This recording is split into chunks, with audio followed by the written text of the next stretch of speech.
Player আপনি পাবেনই না। Chicken run football চলছে, 1 টাচ 2 টাচ বেশি হচ্ছে। তো এই জিনিসটা তো সোজা।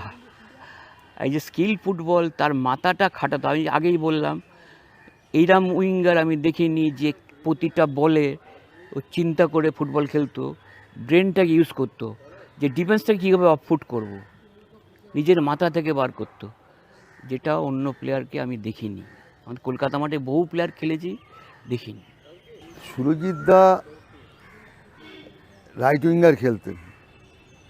সুরজিৎ দা আমার ফুটবল জীবনে, যেদিন থেকে আমি ফুটবল বুঝি, তার আগে অনেক রাইট আউট, অনেক প্লেয়ার, অনেক কিছু খেলা দেখেছি, কিন্তু রাইট আউট পজিশনটায় খেলি যখন, তখন থেকে সুরজিৎ দার জ্ঞান অবস্থায় মন দিয়ে সুরজিৎ দার খেলা দেখেছি। সত্যজিৎ একটা কথা বলেছে যে সুরজিৎ দা কোন বলটা কী করবে ও নিজের মাথা থেকে, মস্তিষ্ক থেকে বের করে করতো।